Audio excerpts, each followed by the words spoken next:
Right, I'm here on the ground reporting live from the scene of this, unplanned, very large protest march. I'm here on the scene. I'm seeing quite a surprising mix of types here at this protest. There's puppies, rodents, strange dimpled, brightly coloured fatty balls, and oh gosh, terrifying nightmare creatures. What on earth is this protest? We are all creatures that have been described in various ways, and our terms have been used to describe your Tories, your capitalists. Oh, Sons of dogs. Oh, yes. Dirty rats. Yellow bellies. And of course monsters. And we are nothing like your Tories. They are disgusting. I mean, yeah, the Tories are pretty disgusting. I wouldn't want to be compared to them either. Well, join our march. Here, have a placard. Yes.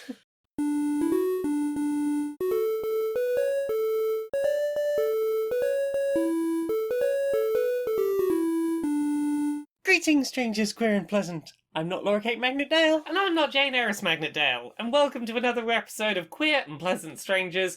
It's a podcast where two queer trans ladies talk about our weeks and the media we've been consuming. Nom tasty media. Nom tasty media. I've said so many words today. You have. You've read a whole book. I've read a whole book out loud and also done a live stream and also done a podcast, and now there's another podcast and there's another podcast later. I don't say this many words usually. You've said many words. I've said so many words. So many words. I'm going to say more of them tonight by telling you about the things I've played this week and that you've played and that we've played. What have you played this week? What have I played this week? Well, I played through Inscryption. Ooh, yeah. We talked about this before. This is that sort of horror-y, roguelike-y card game that I thought would be your jam. It was, in fact, my jam. Delicious jam, nom nom. I'm glad that I had the right read on you that this was going to be a thing you'd enjoy. Mm-hmm. I mean, there was something like 10 minutes from the end that was very you. I saw that. Yeah, right, 1,000% me. Like, that's so you! There's a bit near the end that 100% was made exclusively for me and me alone. But like, it's not a perfect game. It's got some difficulty spikes and it's got some occasion. It's got its flaws, but I really love it. And the weird thing with the difficulty spikes is that there's a few points in the game where you stop playing the card game as it is, and you're invited to stand up from the table and have a little wander around and interact with some of the scenery around the room that you're in, or rooms that you're in. And because of that, when I got to one of the later difficulty spikes, I was like, have I missed something? Yeah. Is there something that I fucked up? Because very early on, it's like, oh, get up from the table, do some things around the room. Oh, actually, you're uncovering extra bits of plot. There's more things to be discovered. The opening act of the narrative very much teaches you you're going to hit roadblocks and then get given clues and then go away from the table to get stuff that will considerably help you progress. And the latter arc doesn't do that so much. And as a result, those difficulties... Because that fight you got real stuck on in that final act... Yeah, I got real stuck there too. It's just not well balanced, but like, that's not enough for me to not think that it's one of the most interesting games I've played all year. Like, I know, it's fascinating, especially the final acts. There's parts where you're doing some very interesting things with cards.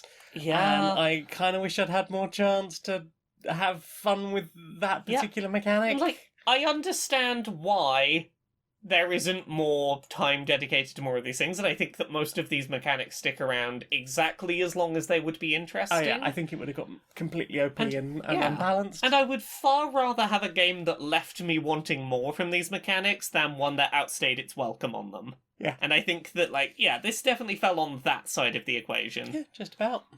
Yeah. I think they've done good. If you like psychological horror and card games... 1,000% go play this. It's great. Mm-hmm. It's creepy in its own way.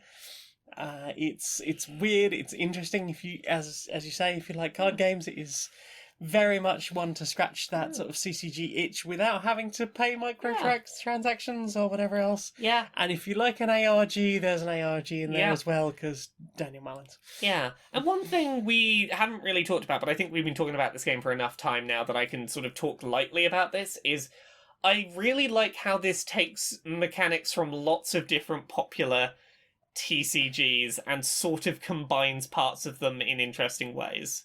I think at its core, it is its own game. Yeah. But there, you will get like little hints of a little bit of Yu-Gi-Oh!, a little bit of Magic with your power and toughness scores.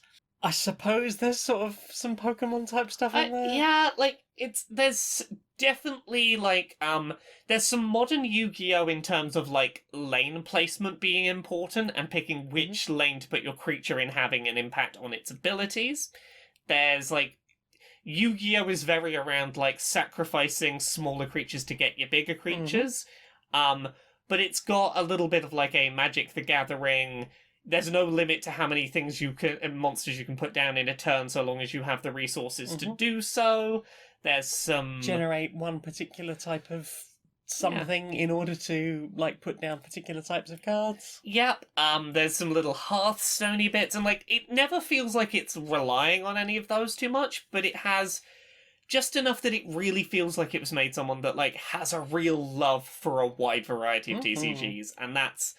You can, as someone that loves a good TCG, you can feel that appreciation of the genre. Oh, absolutely. Yeah. It's real neat. What about you? What have you played? What have I played? Well, I've started playing, and I'm very early on in it, because this game is going to be very lengthy. I've started playing Shin Megami Tensei 5 That's the on one with Switch. the penis chariot, right? That's the one with the penis chariot. For anyone who plays and enjoys the Persona games, Shin Megami Tensei did come first, but I'm going to describe it in Persona terms because it's the easiest way to talk about it. What if Persona had, like, a lot less character and personality, and a lot more focus on really tough combat and intricate, party mechanics? Where Persona wants to be, like, colourful and engaging and constantly like, oh, hell yeah, we're doing cool shit. Shin Megami Tensei 5 is very, like, everything is bleak, everything is grim, we've designed this for your 19-year-old brother that thinks that anything being colourful is really, like, not cool. Here is, like, a really ridiculous, combat system.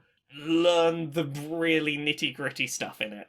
And, like, it's not overly complicated, but it gives you, like, lots of room to play around. So, if you've played a Shin Megami Tensei, or really any JRPG, turn-based battle in an open world, you see the enemies, you touch them, you do a battle. If you use an enemy's weakness on them, it gives you additional attacks before it goes over to the enemy's turn. There's a little bit like a active time battle system, or you know those kind of battle systems where it's like you have this many actions and then it's the enemy turn. You can basically add on to that by hitting weakness attacks or critical hits, things like that. When you're in battle with an enemy, you can try and have a conversation with them, much like in Persona, to bring them over to your team as a summonable ally, but rather than having other characters in your party, it's just you and up to 3 of your captured creatures. The conversations to make the monsters join your team have always been really janky in Persona and Shin Megami Tensei games. This is the least janky they've been. I have had the most consistently strong sense of, oh, that's the correct answer to this question. I understand what the game wants from me. Rather than, oh no, this was translated word for word and the context doesn't really make sense in English. Fuck. A lot less of that from what I've seen so far. In terms of, like, the combat mechanics, the game's a little unforgiving, but, you get your creatures, you can fuse them together to make other creatures, and if you do, you can pick a handful of moves from each one you fuse together and make that the move list of the new fusion. So you can be like, oh, I want the attack moves off this and the healing moves off that. Fuse them together, you've got something new that has those moves. There are some mechanics around draining skills off of other creatures and putting them onto a new creature, but there are some downsides to doing that. But if there's a specific skill you really want to get on that creature, you can do it that way. There's a lot of, like, really niche mechanics around, like, how do you want to get this creature the exact set of like moves and stats you want it to have. And if you play around with that system a bit, it gives you a lot of freedom to have creatures with a wide variety of moves they shouldn't have in order to always have a maximized chance of having the weakness of a certain enemy on your team. And that is a very satisfying combat system. Like, I've been having a lot of fun playing around in that. The problem is, I know that that's not going to be novel enough to get me the whole way through this game by itself. Like, that's interesting right now, and at some point I'm going to have a few very strong creatures and go, yeah, I feel like I know what I'm doing now, I can just use this party. The problem is, once I reach that point, I suspect that I'm going to struggle to keep playing, because there's not the amazing soundtrack, really distinctive visual design, the other party members I'm emotionally engaged with, the, interesting story, the dungeons being wrapped into the narrative. Like, none of that's there. Yeah. And that's the stuff in a Persona that usually keeps me going outside of the combat. And I do this every time. I will pick up a Shin Megami Tensei game and I'll probably play like 30 hours of it, and I'll just drop off of it without noticing, and I will have really enjoyed that time, but I will reach a point where I'm like, I'm just doing JRPG combat without any real investment in why, and I will just forget to go back to it. But for now, I'm enjoying it. Hey. What about you? What are you playing? I stopped playing Breath Edge.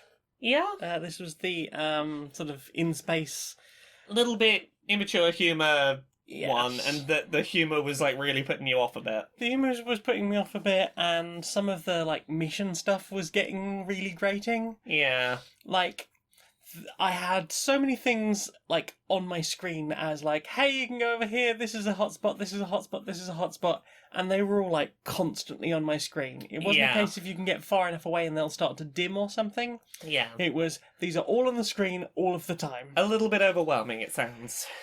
It was very difficult to keep track of things. Sometimes you would like come out of your like little sleep pod and try and work out which was the closest thing to you, or you'd go and visit one particular thing.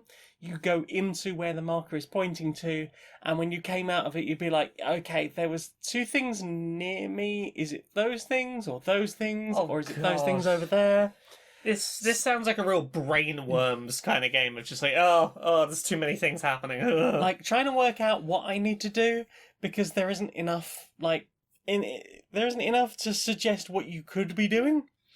And there is so much. At one point, you are basically given like 9 or 10 different things you can do. You're given like a load of new equipment, new things you can do, including basically a base building gun. As long as you've got the materials in your inventory, you can be like, okay, I'm going to build an airlock, and then I'm going to build a little sleeping quarters inside that, or a habitat inside that, and then I'm going to build all the little things inside the habitat to make my own base. It's like, okay, so there's base building now. I can build an oxygen generator in there. But do I need anything else at this point? What exactly is going on here? And I started to scroll through the rest of the the walkthrough, just to get an idea. Like, first of all, I wasn't that far in. Yeah. Like, there seemed to be so much more ahead of me, and it felt like I'd played 30 hours, and I looked it up and I realised I'd played, maybe, 7 or 8 hours, and it felt like I'd played 30, and I wasn't enjoying it enough. So I skimmed through the rest of the walkthrough just to sort of see what sort of things were coming up, and it was lots of, do a thing, you'll get something kind of silly that will happen. Like, the next part I was on was lower the radiation level by 6 points. Yeah. So, okay, you go to these various locations, you solve various things, find things, scan something, open something with a new type of weapon or whatever, find a gun, whatever it is, get through this whole period, and then you will have done this. The solution to that ended up being, you do all these things and it tells you to go into the menu and lower the radiation. Apparently there's just a setting in the menu to lower the radiation. Ha ha! The more I hear about this fucking game, the more it just sounds like it has so little respect for its players. Yeah, Yeah, yeah. yeah. Like there seemed to be some things that were like marginally tantalizing.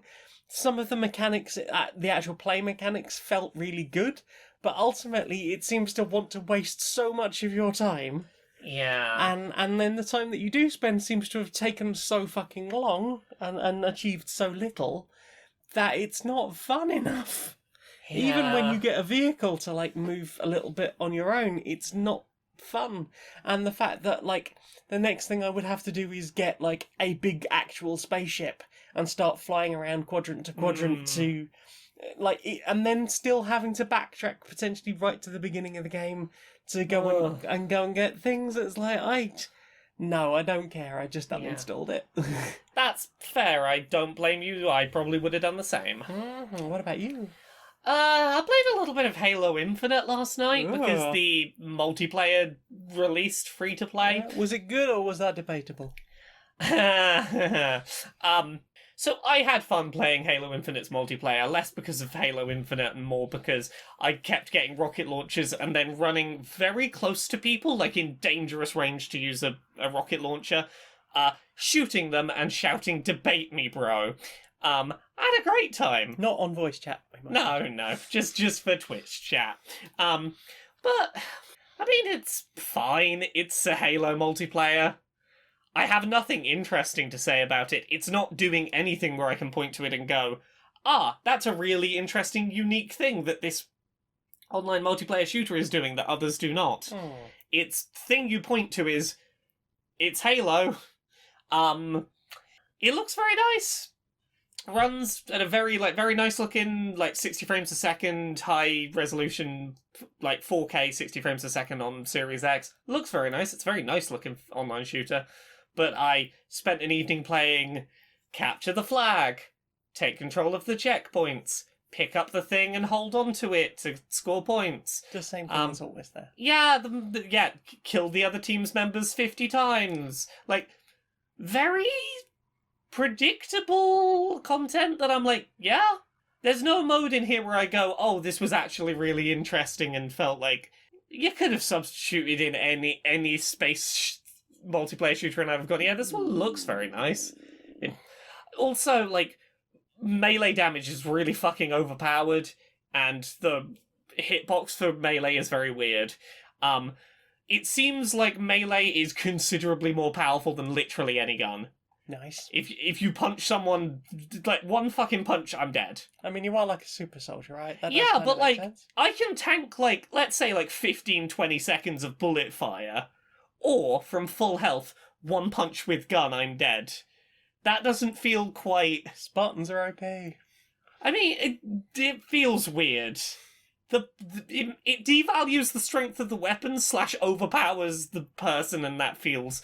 It doesn't feel like that's how the game wants to be played. And is there a single player with this one? There is, but it's not out for 3 weeks. Okay. Yeah, so the game and its multiplayer were going to be coming out on December 8th. Right. And they just released the multiplayer free-to-play early. Has this been put back once already? Yeah, all of it was meant to come out at the launch of the Xbox. It was meant to be last year. Reckon this is maybe just placate the fans? I mean, I think part of it is that, and part of it is that if they released the multiplayer on December 8th, it would be releasing after Call of Duty and after Battlefield. Whereas here, they've managed to get their free-to-play shooter out before the two of those, by splitting it off from the campaign, which basically means, hey, if you're just looking for a first-person shooter multiplayer that's new on next-gen and you don't care which it is that comes first, ours is out first. And I mean... yeah, considering how fucking lacking in original ideas this multiplayer seems to be, being out first probably is going to help. I assume it's full of microtransactions? Yeah, so there's the season pass, the way that a lot of them do it, where, you've got the free season pass, but only, some of the items you'll get for free, and they'll show you all the things that are in the paid battle pass, and you'll be like, level 2, if you'd bought the paid battle pass, you'd have this now, but you don't.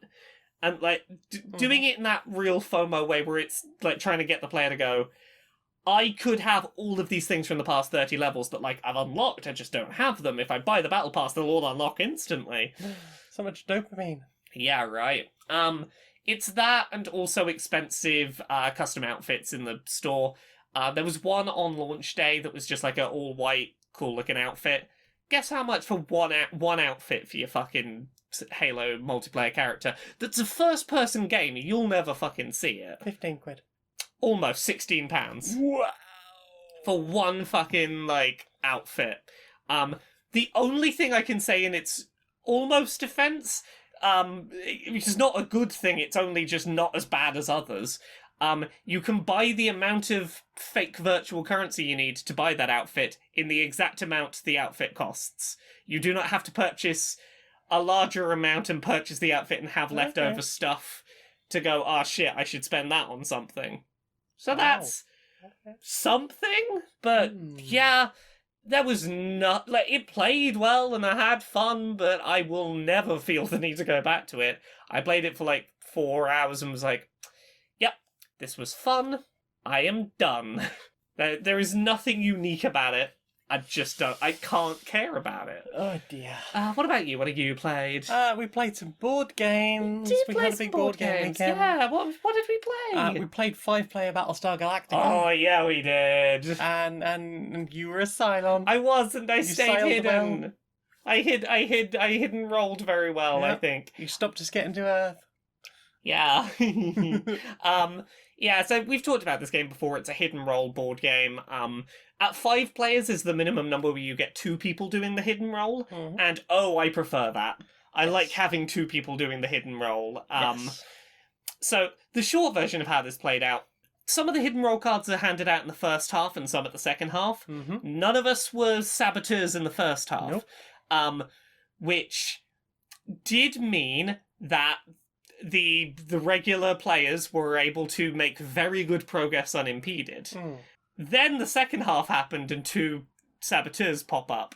My other saboteur very dramatically revealed himself at the table at a certain point. Like, he Twiddling found his moustache. I mean, he found a really good moment where it would really hurt the team Yeah. to screw up, and he very visibly, like, it was a round where everyone had to play their cards face up so everyone would know what was happening, and he very dramatically face up did a thing that fucked everyone over and revealed himself to be the Cylon, and I was there like, aha, you have taken all of the heat and attention so I can just quietly work over here. Yes. Little subterfuge. Yes, and then someone who wasn't a traitor decided to randomly put me in the brig because statistically I was more likely to be a traitor. I was playing Gaius Bolter, as always, and because I had 3 hidden roll cards rather than the normal 2, I understand that statistically I was, but it completely threw me off of... Earlier, there's something you said that was like, Yeah. it's a, oh my like, god, you it's couldn't put a finger on why, but you had your suspicions on me, and then I played it so subtly, I didn't give you any reason to know for a fact it was me. Yep. Someone said the wrong thing, your attention was completely gone, and I was like, oh, hell yeah, I'm in the fucking clear. In order to just not actively screw over the other players, but just a lot of, like, not making optimal moves and sort of wasting a turn here and there. I think that is the best way to play that hidden roll. I'm gonna be honest, I took a couple of fucking risks, which I don't think I told you about. There's at least 2 turns in which I put in 2 negative cards, and the random deck didn't put any negative cards in. Oh, wow. And it entirely got attributed to the negative deck, and I was like, oh hell yeah. That's Like, amazing. I had a couple of really, like, my heart just told me, I was like, this is the one, go for it, do it, they won't catch you. And we didn't. Yeah, no, it worked out. I followed my gut, and I secretly took you down from the inside. I think that was the most fun I've had playing that game in a really long time. Yeah, I want to play it more in that sort of group size. It's one of those games that, like, I keep going, oh, we don't get it out enough, and a lot of the time it's a really dull time. And then you just have a good game of it. We and just go, had a really good game. I was like, I really do enjoy this. yeah, right. Oh. But yeah, that was some Battlestar again. 5-player, definitely superior. Like, it says you can play in 3. I don't think 3 is all that good. Five player is, I think, the minimum where it really gets good. I have heard that 5 is the optimum number to play this game I in. kind of agree. I think. I don't think you've played in, like, I can't remember what the top is. It's like 6 or I've not or played 7, I above think. 5, so, like, who knows, but... Like, we've never played with a sympathizer. Oh, yeah, the sympathizer seems interesting. I have played with a sympathizer, but it was so long ago that I've kind of forgotten. Yeah. I'd be interested to try 6-player at some point. Yeah. Maybe if people can turn up and come play with us, that'll be cool. We can do that. What else have we played? Well, I played one more video game I want to get out of the way. If that's all right. Yeah, I played one more of them. Tell us. Definitely because it arrived early in the post and not through any other early access means of doing so. I've been playing a bit of Pokemon Brilliant Diamond. Yeah. How brilliant is that diamond? So I've been having fun with it, but that is from a very specific perspective, and I'll sort of talk about it a little bit. It is a very faithful and bare bones remake of the original Diamond and Pearl. Mm-hmm. Usually when the Pokemon Company themselves make these sort of remakes of older generation games, there's a certain expectation of a lot of new features from newer games sort of brought back, a lot of taking the plot stuff from the third entries and bringing that back, maybe modernizing the plot a little bit. A lot of, like, really nice changes that make it feel like a lot of care's been put into making it a bit more special than just putting the original game out. Like it was worth doing. Yeah. And that hasn't really happened here. And, like, there's a very understandable reason why it is, which is that it was talked about at the start of this year. This is the first one of these games that is not being done by the Pokemon Company itself. It's not being treated the way it usually is as, like, we're gonna alternate mainline game, remake, mainline game, remake. The main team is working on Pokemon Legends Arceus, the big sort of semi-open world, like big Set in the before time. Yeah, the very ambitious seeming Pokemon, and they were like, we want to make this new ambitious thing, but we want to put a remake of Diamond and Pearl out, and we cannot do both at once, and we don't want to let that suffer, so we're going to bring a new team to work on this remake. And it is a nice looking remake. If you like the original games and we're just looking for a very faithful update of them, okay, this is very good. So it feels more like a port, is what you're saying? It feels like a port with a new set of visuals and music in many ways. And, like, there's a few little changes that I appreciate, particularly around shiny hunting.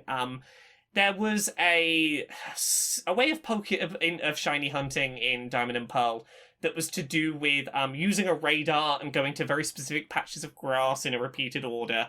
And they've made that a lot easier by making the patches of grass you have to move between constantly shake rather than it becoming sort of a memory game, and that's great. Some of those little quality of life changes are really nice and very appreciated, but if you're someone who went into this expecting the level of sort of care and additional content and expansion that Pokemon remakes usually are, you're going to be a bit disappointed.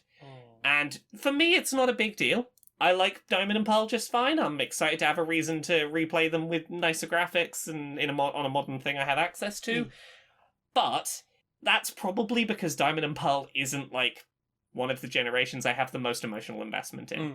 And I know that, like, Diamond and Pearl is many people's, like, favourite Pokemon game. Yeah. And I know that if you're in that quite large percentage of people that go, Diamond and Pearl is my favourite, I can't wait to see what they do with a full-fledged remake, you might be a bit disappointed, because it's the game you remember, and it's a very nice version of the game you remember. It's not a lot beyond the game you remember. Like, to the point that even some of the Platinum stuff isn't in there, which is, like, a weird oversight. So yeah, I'm having a lot of fun with it, but I know that I can see the criticisms. My level of hyperfixation for Pokemon is like, new Pokemon, yay! And I'm good with it. But I can 100% see the problems, and I'm like, I don't... people are going to be disappointed? I don't mind this.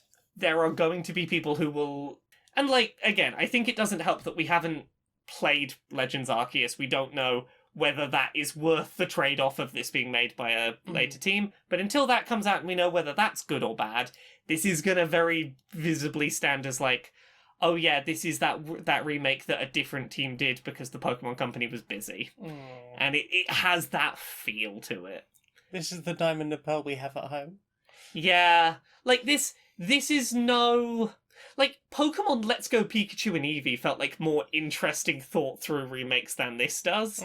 And, like, for better or worse, those had, like, they felt like they had some vision behind how they were being remade. Yeah.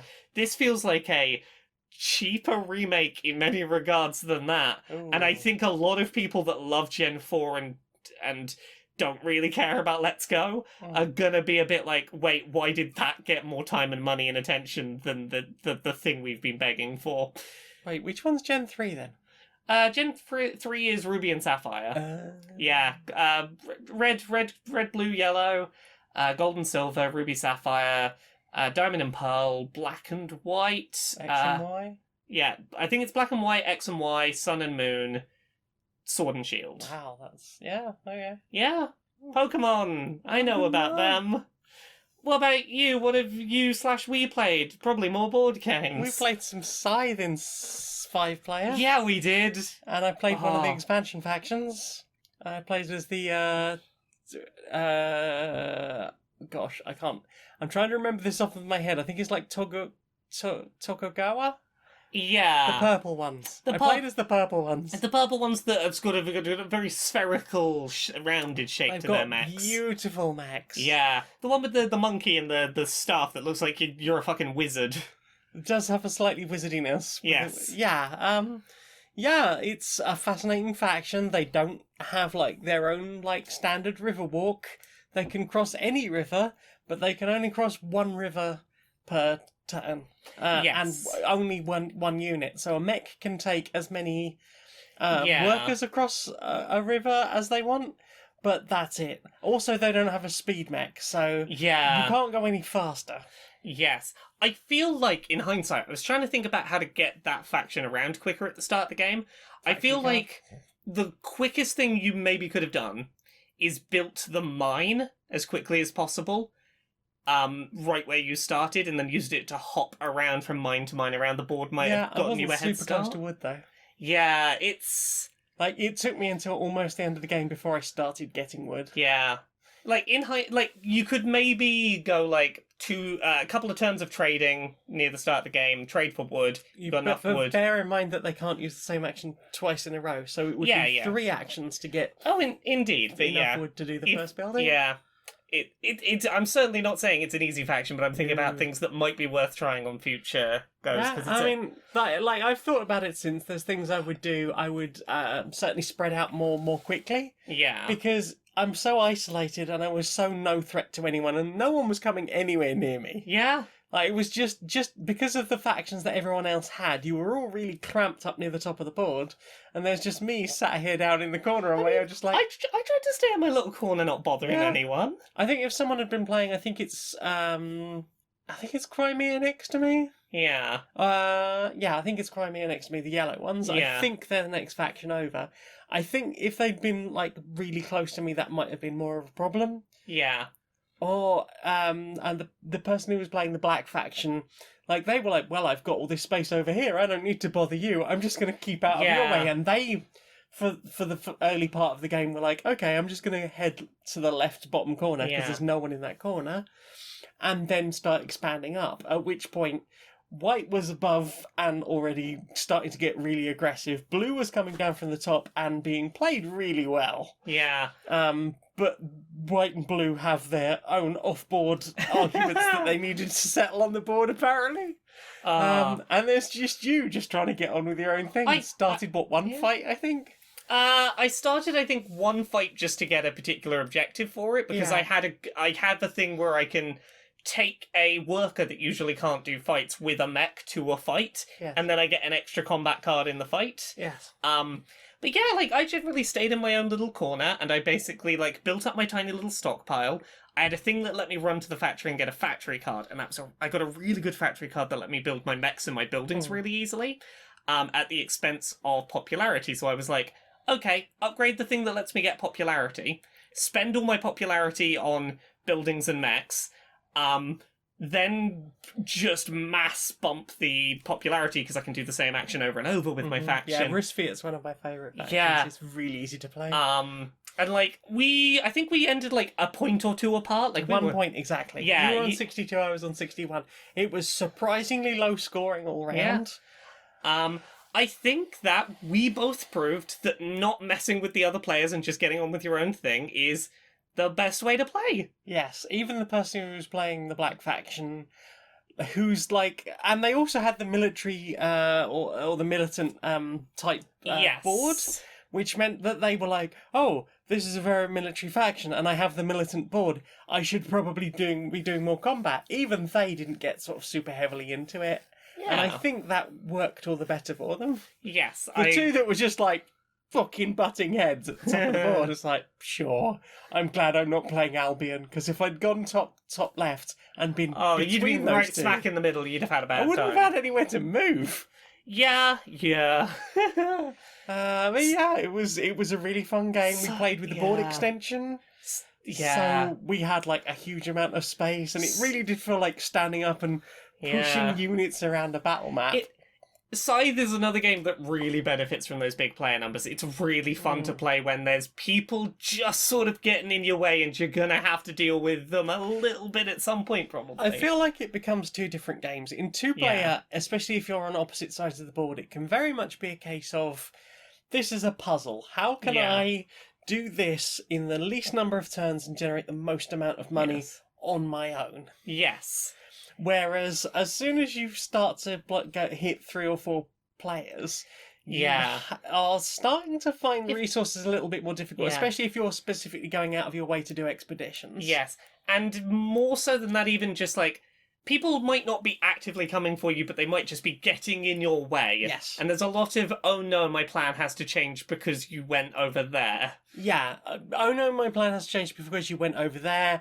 And those things that are like, hey, could you move out of the way so I can do a thing? Yes. And while that might be an organisation between two particular players, a third player can just go, well, I'm just going to pop in there while no one's in there, blah, blah, blah, blah, blah. Yeah. Oh, had a good time. Oh, it was great. Yeah. I love Scythe, and Indeed. that was fun. It might, once we've got everyone a few more games in, maybe we will get the airships in, because we have the expansion. Yeah. It would be nice to try it out. And once again, we broke out the Roxley Iron Clays. Oh, yeah. And that was fun. Yeah. Just sat there for a couple of hours fondling them between play. Oh. And then we played another board game. We did. We spent most of Sunday playing more Gloomhaven Jaws of the Lion. We did our first big boss fight. Yeah. Which we accidentally did on level 3 difficulty rather than level 1, but we did it. We did it. We found a good web app for managing a lot of the stuff, which we saves went us to the table space. Gloomhaven helper web app. Yeah. Which is really good. It's really good. I misunderstood what I was clicking on and thought I was clicking 3 players and clicked difficulty level 3, but we made it through. We did, and we didn't actually have that much difficulty on that. Yeah. We were the getting boss a little... was fine. It was when we Yeah. did the mission after that, which turned out to be a loyalty mission for one of our characters. Yeah, which I will take blame for that mission going the way it did. We got through it. We did. We didn't realise we got through it until about 10 minutes after we packed away. Oh yeah, we thought the objective was defeat all enemies, where it was only defeat this one very big, very tough enemy, and we did, and we had like 2 enemies left on the board, and we were like, oh no, we don't have enough cards to just finish getting over that finish line. Yes, because basically, if the player whose loyalty mission it was ran out of cards and became exhausted, then that was considered game over. But we had already defeated the boss at that point. Yeah. So far, every mission we'd done, the objective had ultimately been like, maybe do some other things along the way, but ultimately destroy all the enemies. Yes. And this was the first one where it was only a specific enemy that needed to be defeated. Yes. And, that was a chaotic fight. But it was, even though it was such a mess, I had a great time. Yeah. It was very tense, and we were all like, oh no, we have no resources. Quick, throw away your very limited number of cards to not die. Do your big attack, that's the big thing you can do.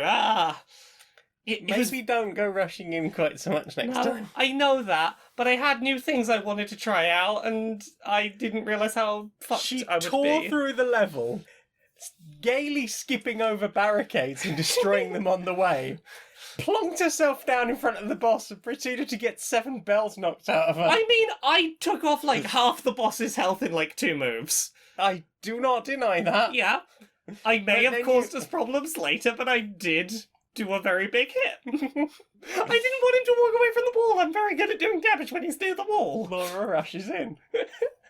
Look, I'm usually very much the calm, sensible person when we play board games, but occasionally it's fun to... I have a character that goes, hey, I can just rush in. You can just rush in. Rush in! You split the party.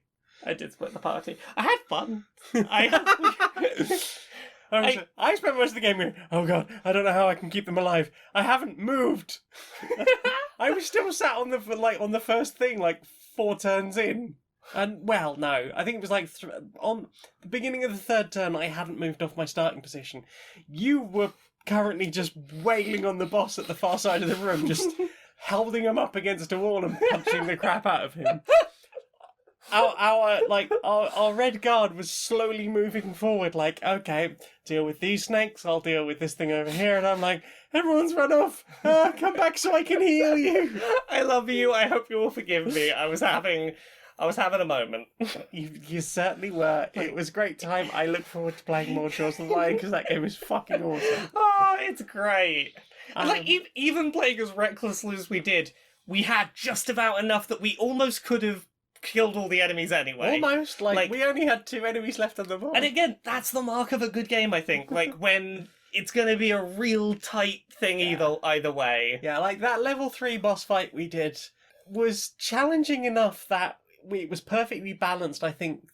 Because I think it was that one person was going to run out of cards at the end of that last turn. I think it was me. I think I ran out of cards on the very last turn. Yes, and then you two had to finish that very last attack. Yes, at which point technically you had already defeated the boss, so technically we did get to the end of the thing in perfect time. Also, we got more experience out of her. Yeah! And who knows, maybe we will do more levels at slightly higher difficulty. Yeah, like, maybe not the loyalty missions, but I could certainly, like, the next numbered mission in order we do, I'm up for doing that level 2 or 3. We've leveled up now, so... Yeah. Yeah, so technically we played that level on very hard. We did it, because... We did. Yeah, it's... I didn't think I'd enjoy, like, a technical number crunching dungeon crawler this much. No, same. Which is why I held off getting it for so long. But, like, I think it helps having the person we've been playing it with. We've been having a great time. Like, they've been the right person, I think, to play this with. They are the person that wanted to play this. That like proposed this as a thing. They still haven't really played any D&D, and I've suggested that we will play a D&D game with them. But I think for them, like, getting to do the like dungeon crawly aspect, as they play a lot of Warhammer or paint a lot of Warhammer at least. Like, that is a sort of thing that they would be very interested in. They do a lot of, like, strategy games, like the Total War games, and... I still think at some point, I know there's 3 of us, I think they'd really enjoy Lord of the Rings game. I mean, I'm happy to sit and teach you both and just watch it unfold if you want to play each other. I mean, I think he'd really enjoy that. I feel like that'd be a game he'd dig. Yeah. Yeah. I'm happy to sit through you two playing that and just watching the strategy unfold in front of me, because... Just be the Eye of Sauron to the side, like, yes, yes. I mean, I'll sit to one side just being like, lore. Tell us about all of the hobbity things. I can point to Rivendell on a map without, like, needing to scan the entire top... Yeah, you can be our Lord of the Rings lore giver. I can point everything out on the map. And tell us, like, that's what was happening in this place at this point in the story. Tirithongal, it's there. So I think that's everything I've played this week. I think that's everything I've played this week. Well then, time for this. Right, everyone, we're here to announce the rules for our event going forward. I know that things have been a little bit, have been a lot recently. Nothing major, but when you come along in a couple of weeks, you will need to show proof of vaccination status and a negative COVID test taken on the day. We think that's a very reasonable thing to request of you. It's ridiculous. The government.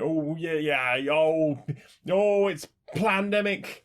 It's Project Fear. Project Fear. Look, I know I know some of you here are not fans of vaccination and COVID testing, but in our defense, they did have to write a literal, medical study about the last time we ran this event because so many people got sick. I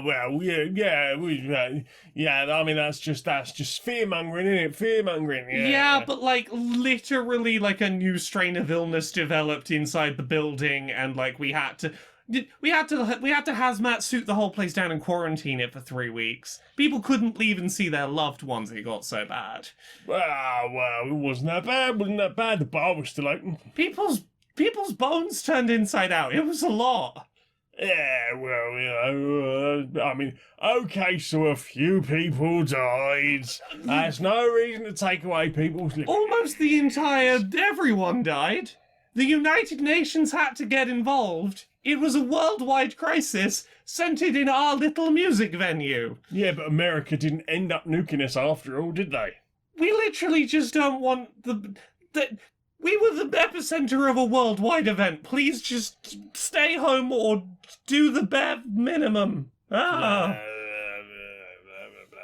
give you a 10% discount on your ticket. Alright. Have you had a bad experience with someone you just want to block entirely on and offline? Yeah. Try Personal Block. They'll never be able to see or interact with you again, thanks to our patented dimensional skewing technology, saving you from awkward family gatherings, uncomfortable chance meetings, or any kind of unwanted digital or analog communication. They literally don't know I exist. Thanks, Personal Block. Personal Block. Because, people. So, what have you put in your eye? I've not put a lot in my eyes. We watched a couple of films together, We though. did watch a couple of films. We watched... Shocking, I know. Yeah, I Been a know, while. right? We had an evening and nothing to do, and we watched some films. We watched Shang-Chi. Yeah, that was good. Yeah, on a second viewing, I maintain it's one of the better MCU superhero I origin keep films. forgetting you've already seen it. I did a cinema trip and saw it with a friend. Would you say it is as good on a smaller screen? Oh, I think so, yeah. It translates well, because I imagine, especially that, final stuff, Oh, yeah, there's the spectacle is still... I mean, there's always some spectacle lost, but I don't think that the impact was lessened. I think that it's such a well-paced origin film. I love it. Of all the new superhero movies, where especially the ones where I didn't know anything about the character before, this is definitely one of the ones where I was I was engaged with it.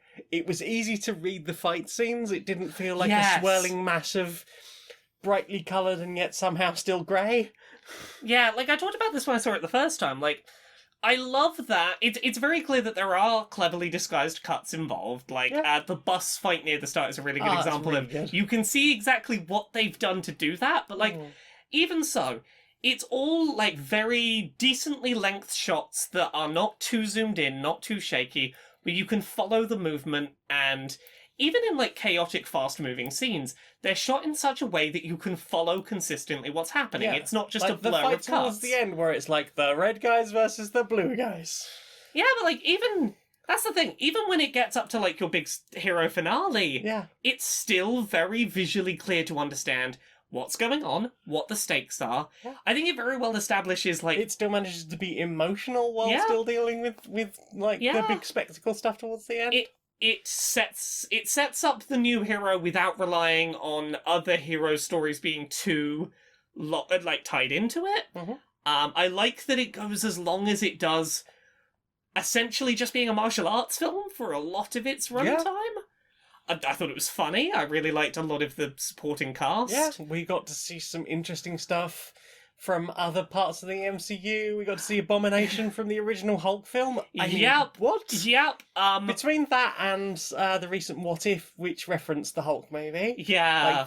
like Edward Norton's Hulk movie, like, are Yes. we going back into that? I wonder if She-Hulk's gonna mess around with that, maybe. I suspect that is very possible. Yeah, but like I like what it did with playing around with Iron Man 2 a bit. Yes. I think that it does a really good job of when I saw this the first time, the person I was seeing it with made a really good observation, which was that it deals with its backstory the way that anime tends to do. And like the comparison point I think really works for it is something like Full Metal Alchemist. You start with your very big in media res action-y, here's a cool action thing, get you invested, set up the characters as they are on their adventure, and then as you go through, dole in little bits of the backstory as you go rather than in one big dump. And that kind of pacing, I think, really benefited it. Yeah, I think it was really good. It kept me engaged. Like, Aquafina is a brilliant comedy sidekick character. Very, very good as supporting role comedy type. Yeah. I had a lot of fun. Visually, it was like the Golden Daggers Fight Club thing was like fascinating. Yeah, like it really kept me engaged throughout. Which, like, to be honest, there have been more and more Marvel films that I've just sat there going, "You fucking what?" Yeah, agreed. I mean, okay, there've been some better ones in the last few years. Yeah, this is definitely one of the ones I'd put right up the top. I am looking, if this is the sort of thing we can look forward to with like introducing new characters into the franchise, I hope we get more of this, because this was really well done. The hope I have, and I don't know whether this is overly optimistic, but the hope I have is that now they've gotten through most of the roster of the very well-known heroes that have a lot of baggage about people already knowing what their deal is, and as such expecting certain things to both be communicated but also not take too long with, that have pre-trodden backstories. I'm hoping that now that they're doing more new stuff and can go... Because I think about a lot of the origin stories I've enjoyed the most. They've been the ones that I didn't really know much about going in. Guardians of the Galaxy, first Guardians of the Galaxy was pretty fun. Ant-Man was a pretty good origin one. I feel like the ones that people know less about, they've done a better job at setting up. Yeah, and to be fair, like, I'm sure there are plenty of people who know those franchises very well. I know, yeah. But like, they are certainly less... Like, if you ask the average person in the street who doesn't read comic books... That's what I'm trying to communicate, yeah. Is more like, of those sorts of... Yeah, I couldn't tell you, like, oh, what's the one backstory for this character they'll definitely do? Somebody under 30 who's actually heard of Venom. Yeah. Or hasn't actually heard of Venom. Beyond Spider-Man 3. But yeah, Shang-Chi's real good. Yeah, it's great. I love the emotional stakes. I thought it was like they did such a good job of setting up why the villain clash made sense. Yeah, and... the creature, not really fair to say design because it's based on Chinese mythology, but the way they brought those creatures to life. The not lifting directly from Chinese mythology, but taking inspiration and doing interesting.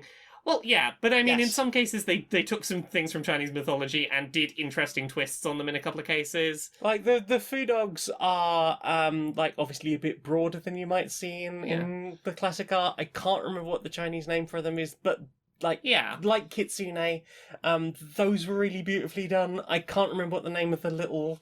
six-legged thing with no faces. Oh, but the thing with the wings and no face. They look very much like we'll see them in the classic art. There's a lot of stuff. Yeah, it's real good. Yeah, it's really nice. It's visually stunning, and I hope we get more of this. Also, someone has pointed out that it passes the Bechdel test multiple times. Yeah, and it has more female supporting cast than men. Yeah, which is nice. Also, the soundtrack's amazing. Such a good soundtrack. Oh yes. Moving from that, a film I have much more complicated thoughts about. The Eternals. Yeah. So, the Eternals. While we were watching the Eternals, I was tuning out. I'll be honest. Oh no, that's fair. No, while we were watching the Eternals, one thing I remember saying was that it really felt like Justice League. Like the Justice League film. Didn't bother, because I knew I wouldn't be interested. Yeah. And here's the thing. I was making that as a surface level comparison because you got your Wonder Woman, You've got your Flash, you've Superman, got your Flash, yeah. Superman, Yeah. But beyond that, I think the comparison's a lot better in that it's trying to establish an ensemble cast film in a single movie. It's trying to establish 10 people. Yes. Plus a villain, like, plus slightly more stuff to do with the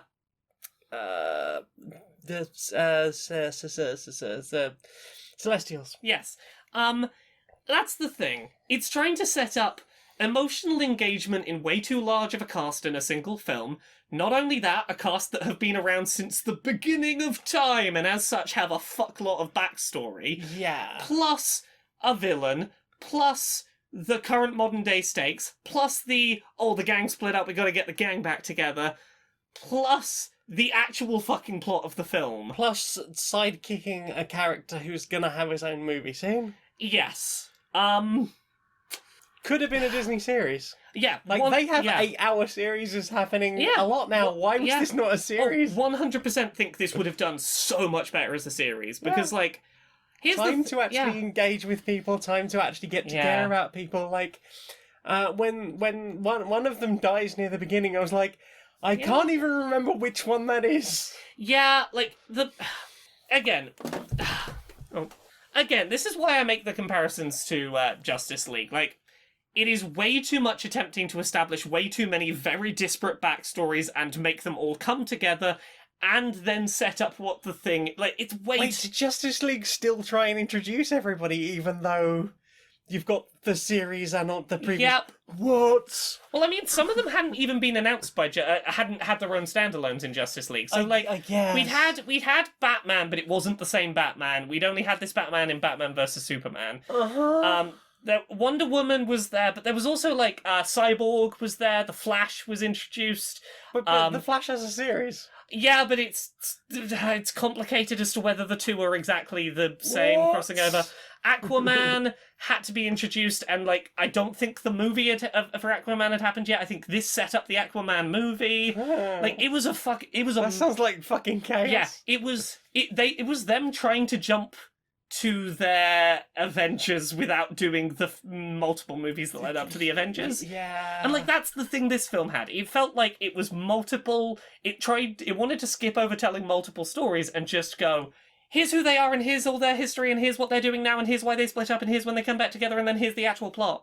Like, there were a few points in that film...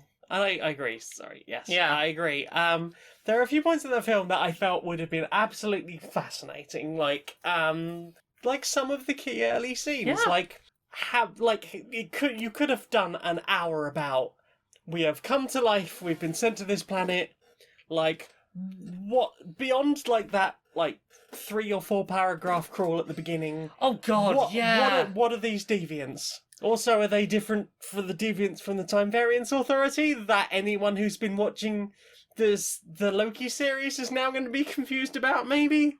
No, definitely not the same thing. Okay, let's call them the same thing, or maybe just change it. Like, Marvel changes so much for the movies, why not rename something just to make it more manageable? Yeah. So, like, that could have been fascinating, like, okay, we'll introduce these characters over like, an hour. The fact that, like, 2 of them fell in love. They'd fallen in love and broken up before I even memorised who they fucking were. Yeah, and that's the thing. I feel like there's so many bits of this that would have been really interesting if we could have had time to stop and sit with them. The ancient Babylon stuff would have been... Oh my god, like, yeah. Yeah, like... There was, 2 minutes in ancient Babylon was like, you've built this amazing world, and nothing's happening now? A lot of the scenes it set up purely long enough to go, this happened and it was bad, go. Like, it didn't let you work your way into a scene. It didn't give you any build-up. It would just jump on a scene. That being said, all of this criticism aside, I did really enjoy the final act. I think we'd eventually hit a point where I was having fun, but it really fucking took its time spinning its wheels to get there. I was still struggling. I think the most fun I had was the Bollywood stuff. Oh, I thought that was, like, really interesting and fun.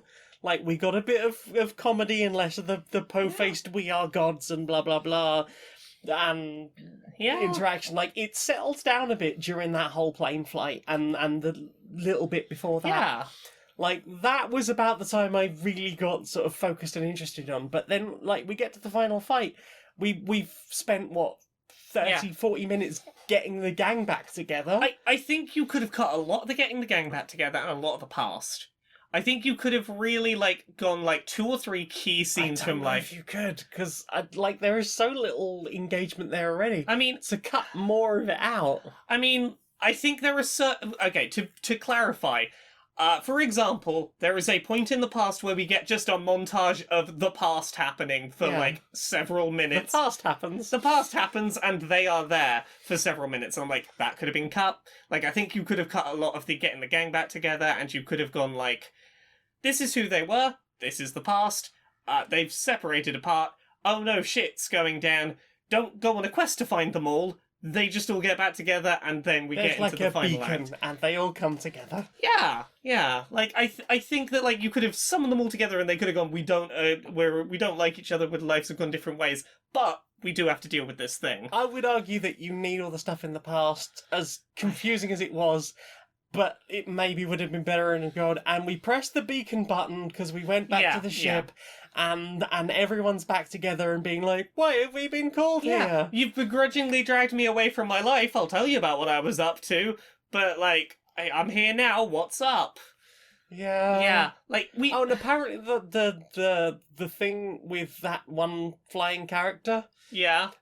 not from the comic books, Okay. added specifically by the studio because that character has a thing related to that thing that happens.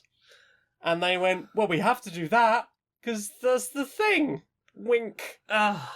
It's like, Gosh. like it would have made so much more sense as like a 10-episode series. Yeah. We have like a couple of like an establishing episode of who they are, a few episodes set in the past, 3 episodes of getting the gang back together, and then like a big finale episode, like maybe an hour and a half long. Yeah. And it's big and epic, and it does all the thing. Yeah. And maybe answers some of the questions that were left at the end of that, because things happen, and you're like, but I don't wish to be a stickler, but just a little bit of science, maybe. Yeah. Can you at least explain how that isn't doing a thing? Yeah. I feel like, and I've just had this thought, I think that you could have swapped Captain and the Winter Soldier could have been a film. Yes! And this could have been the Marvel series. Yes. Could have been the Disney Plus I series. would so much rather watch less Captain I think America that Winter plot Soldier. could definitely have been condensed, and this one could have done with a expansion. Winter Soldier. Yes, definitely. Yeah. Yeah.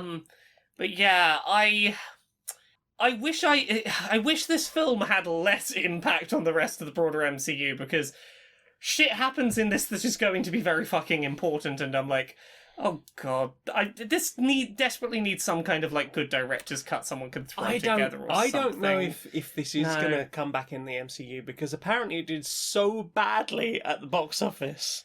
Yeah, but they've already announced like 4 other films that tie into it that are already queued up. Yeah, and but I don't filmed think we're and- going to get a sequel to this. No, but And I think this might just be dead in the fucking water, and good. I mean, Give us a series. I don't think good. I think it's a real look. I don't think this film was good, but I think it had a lot of really interesting ideas, and it's going to be a real shame if we can't get a sequel, because they've done all of the really bloated work now. Okay, then we need our Shang-Chi. Let's like retcon everything that was awful in this film. Oh yeah, 100%, 100%. I agree with you. But like, they cannot get off this particular train for a while, and they're gonna have to do some more stuff with the fucking Eternals. But how much they can wind them down, I suspect they will be looking at. But that's I a real haven't shame. felt this poorly about a Marvel film Yeah. since fucking Iron Man 2 or Thor: The Dark World was the one I always think about being real rough. Here's the thing, Thor: The Dark World put so little impact in my head that I've completely forgotten about it. I believe Yeah. there were dark elves. I couldn't tell you any more Christopher than that. Eccleston wanted to harness the darkness for dark reasons. Don't remember Christopher Eccleston. I do remember Age of Ultron and nearly walking out of the cinema. And that was the other one I was going to say of the two Marvel films that this reminded me of just like, it's so boring and you're trying to squeeze too much in. Yeah. I am very curious if... The thing is, now that I've watched it and I know what is happening and I'm not going to be so fucking confused, I'm like, going in knowing what to expect, could I watch this and get more out of it? Maybe. Will I? I don't know. It's no Shang-Chi. It's no Shang-Chi. And it feels weird to like come off of one that was so good and get into this that was so bad. it really is the dichotomy of like, the most I could feel either end about a Marvel film, I think. Oh yeah, definitely. And like, look, I want to love the Eternals. There's a lot of little things I like in it, but it just feels like all the things that are wrong with Justice League. That's not a comparison you want, Marvel. What about you? Have you watched anything else this week? That was quite enough for me, thank you. That's it for me as well. Well then. Time for this. Laura, got a new sponsor.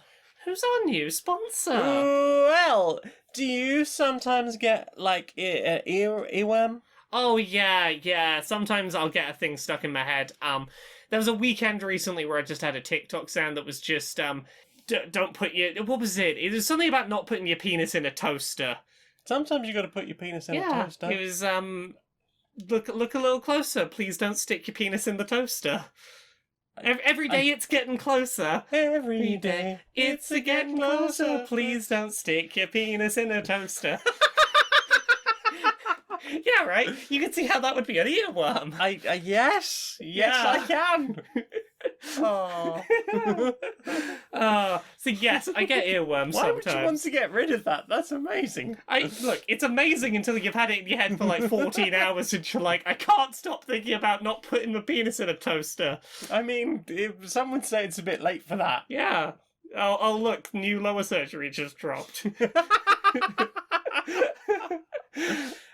But yes, occasionally I'll get a thing stuck in my head. But would you like a way of getting rid of that? I mean, look, occasionally I would, because occasionally I've got to, like, talk to actual sensible people, and it's not good if I start humming the penis in a toaster song in front of them sometimes. I mean, as long as you're only humming it, it will be the original Yeah, tune, but then right? they'll ask what I'm humming, and I'll be like, oh, I'm humming, and before I realise it, I'll have sung a song about a penis in a toaster at them. Be useful to get it out of my head sometimes. I mean, also, I suppose, going to bed. Oh god, yeah, that's the fucking worst, right? Yup. I need to sleep. Please don't put your penis in the toaster.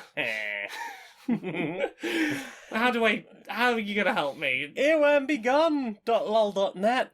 They have a special device that will whisper a shocking, unknowable, unfathomable truth about existence into your ear. So surprising and revelatory that the song will be gone from your mind. Gone. Oh god, that sounds like a lot. But get rid I of mean, the it. song won't be in there, I guess. I'll just be sat thinking about cosmic unknowable knowledge. Well, I guess you'll sort of know about it at that point. Well, yeah, I guess. And possibly be fathoming it as well, I suppose. I mean, I'll be trying to fathom it. Whether I Oh. can or not depends on how effectively it got the earworm out of my head. Well, I would imagine so, because you'll be very focused on this unknowable, unfathomable truth that you suddenly know and can Yeah. fathom. Possibly. Oh, well. That's earwormbegone.lol.net. Let's give it a try before we finish the ad. I wanna try one out. You got it there? It didn't get the song out of my head. Now I'm just thinking about the unknowable end of the universe at the same time as the song about penis toasters. Okay, but is the unknowable end of the universe also slamming its penis in the car door? Oh no, I've got there's one on each side of my brain. Oh no. Well, our sponsor is Earworm Be Gone, but apparently they don't work, so save yourself some time and money, I guess. There. Please don't put the unknowable horrors of the universe in a toaster.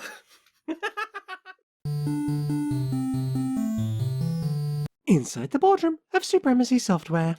Hi. So, I got some bad news. But numbers still going up, right? I mean, numbers not doing where we want them. So you know how we had that great idea about cost cutting with the remaster we were Yeah, doing? that was fucking genius. Yeah, it was a fucking genius idea. Remember that you think it's a fucking genius idea. Yeah, You know? cut the costs. Yeah, More money for us. exactly. You don't have to. You want the game to look better. You just get a computer to make it look better, and don't have to pay any people to do it. Yeah, like don't that graphics card company do a thing now? It makes all the graphics look nicer. Exactly. Like we don't have that tech, but like how hard could it be? We thought so. We we made a thing that would like, hey, here's the game, make it look better. Yeah. And then without checking it, we just sold it because like the program's meant to make it look better, right? Yeah, I mean we don't pay QA to actually look over things anymore. Yeah. We might not be ready to outsource all of the dev work to computers yet. The game's kind of terrible. Like, I mean, real. It's like a 20-year-old game now. Oh no, it's worse than it was originally. There's bugs that weren't in there originally. A lot of the jokes from back in the day, the AI program just completely broke them. There was a joke where it was like, oh, that's a big sausage, and it was sort of near a person, and it's like, it's like a penis, that was the joke. Yeah. Now Penis it's sausage, now right? it's like that a bit of sauce. That it says that a bit of sauce now because the AI couldn't read the text properly and Right. didn't work out what it means. And a man with a big sausage next to his crotch that says that's a bit of sauce. The joke doesn't really work anymore. Right, but the bagel screw's okay, yeah? Oh no, the bagel screw's broken. Yeah, so it's just flat. It doesn't look like a screw anymore. But like all the threads are off it. It doesn't look like a screw anymore. they anti-alias the They screw. anti-alias the screw, and like they flattened all the stuff out on the bagel, so now it just like it kind of still looks like a dick, but like the screw pun doesn't work anymore. I mean, what's the point if we don't have the screw? You'll be saying we Exactly. can't even drive through most of the hedges next. We can't drive through most of the hedges anymore. Oh my god. I know, right? We might actually still have to keep some of the devs around. We maybe flew a little too close to the fucking sun on this one. Okay, well I have to literally go and hurl myself into the sun now. Oh no, don't do that. We will just flog some interns until they manually fix all the shit we broke. Okay, but we can go on holiday and drink daiquiris, right? Oh yeah, of course, we don't have to be here for that. You are a fucking genius. I know. So, What have you put in your ears? the main thing I put in my ears was I went and saw some live music. Yeah. I went Grace Petrie was playing Oh, heck. pretty nearby-ish.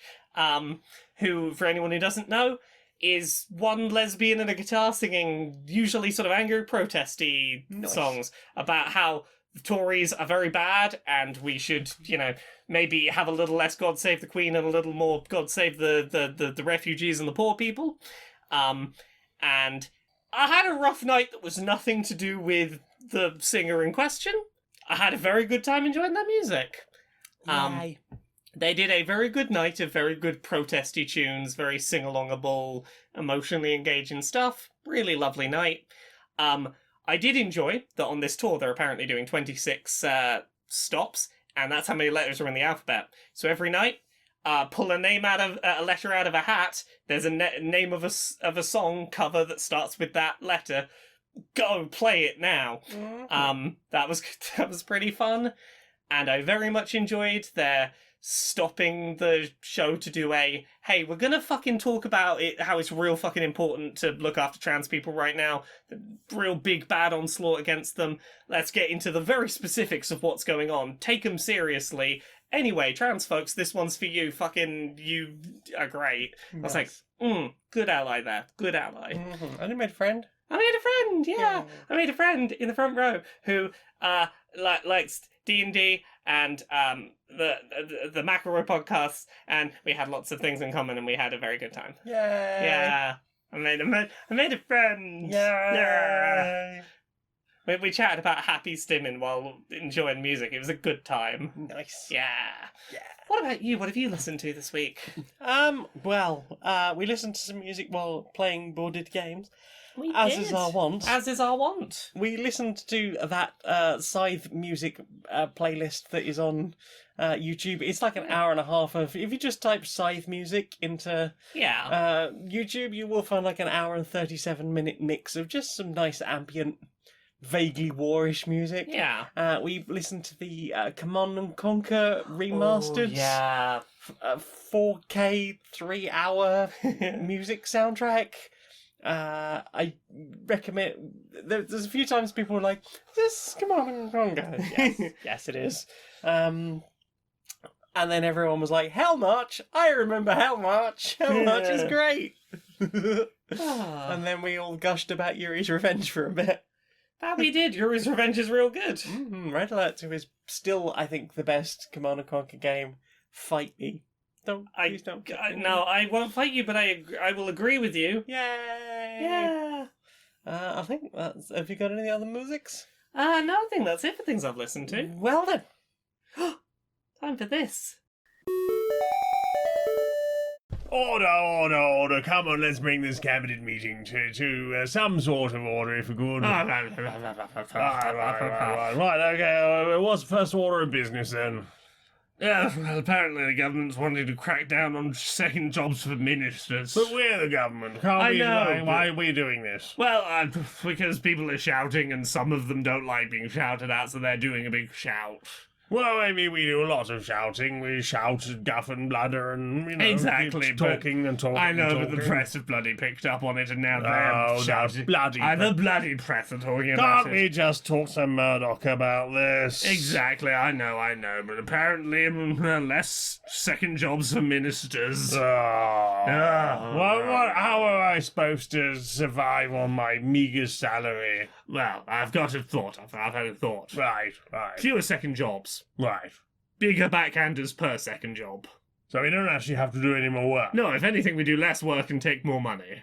Excellent. Yes. Hurrah! Okay, I'll get the door, darling. Oh, hello. Hi, yes, I'm here from the Homeowners Association. Oh, yes, hello. How can we help you? Well, as you know, we have very high standards. Oh, yes, I'm aware. You all have very lovely homes. Yes, very lovely homes. And we'd like to keep it that way. This neighborhood has won awards, you know. Oh, I've won awards in the past as well. Awards are fun, aren't they? Now, enough of the pleasantries. It is November, Yes. and I noticed that you still have your Halloween decorations out, your pumpkins out here. Well, yes, it's scary now the pumpkins are rotting. They're attracting rodents. Well, they're lovely little friends. Nature is I'm very much a fan of nature. And there is still sounds of chains rattling coming from your house. Oh, yes. Well, that's just the restless spirit. He's got seasonal affective disorder. He gets a bit weepy around this time of year. And there's still the sound of wailing all through the evenings. People have children to put to sleep early. Sorry about that. We've got a karaoke machine and none of us can really sing, but we do really get into it. We give it our best shot. Humph. Do you know what I want to see more of? What do you want to see more of? Social Justice Warriors. Social Justice Warriors? Yeah. Right, Larry. Right, Barry, how you doing? Yeah, not bad, mate, not bad. You been up to much? Oh, I've been paying more attention than anyone really should to the news cycle. Oof. It's been a lot. I mean, I've been in that position myself, feeling like it is absolutely, it's, complacency and to not be fully aware of everything, but also, it is a lot to personally manage on an emotional level to constantly be engaged with that. It's a lot sometimes, and I wasn't doing it for no reason. I was helping do some activism-y stuff that required me to pay attention to some stuff going on, but it did require being a little bit immersed in the UK's right-wing nonsense for a bit. Nasty, yeah. Yeah, but I was thinking about something about activism-y stuff. a lot of activism-y stuff you hear about is very forward-facing, obviously, because, you know, a lot of it is be loud, be shouty, get stuff done. Well, but, it very often seems to be the only way to actually get anything done is, you know, you get everyone to turn up and make some noise in the face of, you know, the government. Well, exactly, but unfortunately, you know, when you get loud and shouty about an important thing, often the other side that doesn't agree with you will get loud and shouty, and it becomes a very upsetting shouting match for all involved. Yeah. And, you know, you get a lot of people who aren't in activism-y stuff in the middle, like, I am aware of a thing that feels all-encompassing and I can't do anything about it, and that's distressing. Yeah. And, you know, that's not always the best way to deal with it. You know, not in all cases. Sometimes it's better to not have to deal with undue stress. Yeah. But, you know, I've been following some stuff recently where some people have been, you know, quietly trying to deal with some legislation, stop it happening before it becomes a big deal. Yeah. And some people in some activism-y circles get a little bit trigger happy when they learn about stuff going wrong. They're very eager to be like, oh, I've heard about a bad thing, I have to make it the big deal right now. Well, you know, I can understand, you know, feeling like the best thing to do is make, you know, those parties involved aware of the situation and, you know, try and raise awareness and try and get some momentum behind it. Indeed, but obviously you know, it is a lot of emotional stress for the community as a whole at that point. Exactly, it's a lot of emotional stress for the community as a whole, and often the impetus for that comes from like, I want to feel like I'm doing something. And I get that. I've been that person that's like, bad things happening, I've got to do something. Yeah. But like, you know, for this specific thing recently, a lot of quiet work was done behind the scenes to make sure a bit of bad legislation would never see the light of day. It was never going to pass. It was, you know, being effectively fought. And then at the last minute, it's like, oh, suddenly it's the big topic of the day. And it's like, maybe we just let it quietly die. You know, bringing attention's going to let the other side mobilise, and that's always going to come with drawbacks. You know, it's tricky. Yeah, no, I understand it. Obviously, you know, the fear is you don't, at that point, I suppose, know if the other side are quietly mobilising themselves, really. Indeed. It's certainly a difficult juggling act, really, with that one. Indeed, and particularly it becomes tricky with stuff like the anti-trans lot, because they're very effective at public mobilisation, and as soon as you start shouting about a thing publicly, they're gonna go to the media, they're gonna get news coverage of their side. Oh, yeah. Trans folks and, you know, well, for you know example, how silenced they are. Well, exactly, because that's the thing, like, trans stuff often, if you make a big, loud public deal about it, the anti-trans lot will get media coverage of their perspective, and the trans lot will not.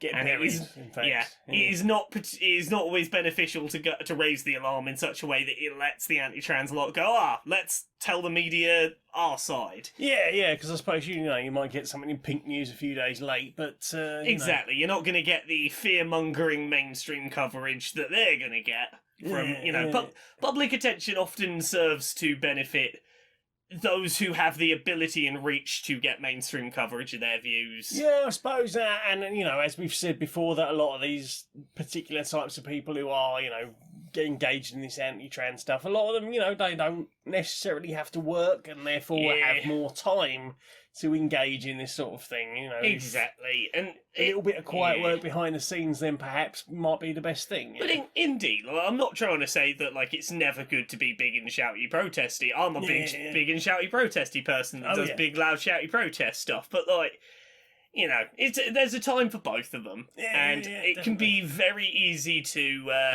fall to the trap of I want to do something loud and visible right now. Yeah.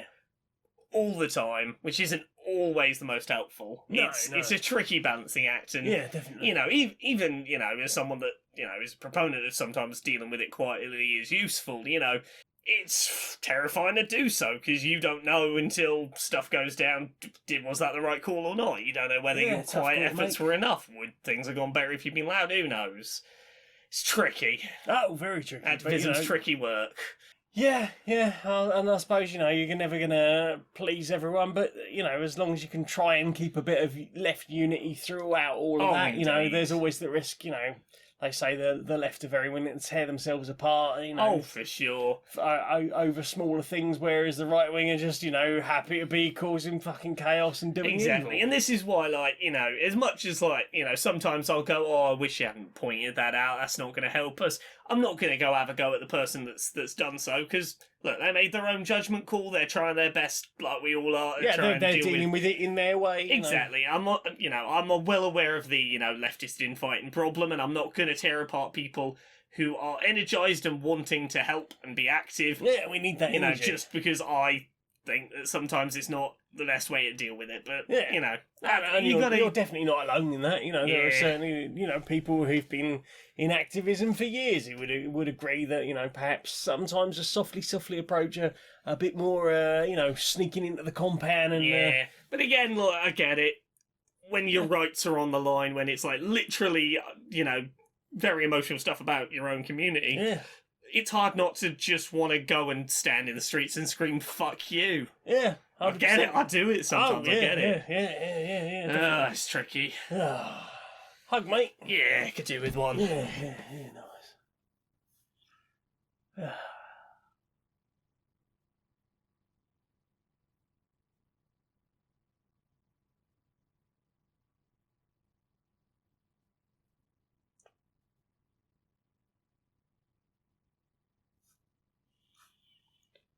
Yeah. Good hug, mate. Good hug. Yeah. Alright, I'm going to pop the kettle on. I'm gonna have a quick lie down. I'm gonna have a little nap. Nice. So, Laura, Yeah, we've got a book. we do have a book. We've been bookworking today. We spent all day today doing bookworking. I read the whole book out loud, and we made notes, and we thought about things we're gonna do to the book. So we spent about 5 or 6 hours reading through the book and making notes. Yeah, it sure is a book. It's a whole story. You can go start to finish through it. Yeah, you can. Reading it out We're gonna loud. make it better. Reading it out loud made me realise, like, oh yeah, we did write a lot of book here, huh? You read a lot of book. Yeah. You can check that out. It's called Who Hunts the Whale. It's on Unbound. You can go pre-order a copy. There's backer reward tiers. You can get a signed copy. You can get your name in the back of the book. You can get a swag You bag. can get a swag bag. There's all sorts of I'm stuff. very excited about the swag bag. I'm very excited I about the want swag one. bag. I'm very excited about the swag bag. Can one back one's own book? I think one can back one's own, but again, I Might have to. think it may have to happen. But yeah, you can check that out by searching Who Hunts the Whale, Unbound, on your search engine of choice, or you can go to unbound.com/books/whale. Should I talk about the other things I do? Tell me about the other things that you do. Laura K. Buzz is all the places. Twitter, Twitch, YouTube, Patreon. That's the one that pays the bills. I've got lovely little enamel pins up on thejimporium.com. They've got like little Ooh. trans pride flag coloured wings. And they got little rainbow and Yeah. anodized edges. Little rainbow anodized edges, a little heart. And this is adorable. It's a It very is. good enamel pin. Mhm. Other than that, I've got other books, things I learned from Mario's butt, Uncomfortable Labels, Gender Euphoria, they're all out now. I've got other podcasts, Pixel Squirt, it's about video game character pornography. Podquisition, we tell you whether your favourite video games are great or perfect. Dice Funk, it's Dungeons and Dragons podcast. I'm on seasons 3, 4, 5, 6, 7, and 8. They're all their own separate standalone stories, so you can jump in wherever. I'm also on other thing with you, isn't this? What? Yeah. Me? Yeah. Yeah, I mean, I guess you're on that polyharmony that we do. I am, yeah. There is I've literally started editing a new episode of this, but once again, I'm diving heavily back into book now that we've made tons of notes. So I'm trying. I also make music under the name Bedroom Programmer. You can find that on an entirely separate SoundCloud. But if you just want podcasts, there's Generous Magnet on SoundCloud. I think you probably just look for Stoned Monkey Radio. That's the easiest way to find me there. And you can get Polyamory and Queer and Pleasant Strangers, which you might be listening to now. You're listening. I've just said it here on this. Yeah. And things like the program. If you want to listen to something spoopy, it's November. It's Spoopmas 2. Enjoy more Spoopmas, even spoopier. And then I've got a Redbubble where I design T-shirts. You can get all the cool T-shirts. You recently got some of the T-shirts. Yeah, I did. You have a They're- frighteningly gay shirt. Yeah, I do. It's very good. I've got a bunch of other stuff, but the most important one is patreon.com/stonedmonkeyradio. For as little as $1 a month, you can help me justify a 76-hour work week. Please help. please help. The nights are drawing in, and I would super appreciate it, and I would really love to maybe finally reach that golden number of 25 Patreons. That would be really nice. That'd be lovely. I would recommend it. Do the thing. Thank you very much. Laura says so. It's Laura verified. Yeah. Yes. And you get like a nice little thank you from me. Yeah. And if you pay $10 a month, you can get early access to Queer and Pleasant Strangers. Ooh. It usually goes up on a Tuesday or Wednesday night if you would be interested in early quips. Laura, things out, please, darling. Until next time, be a stranger.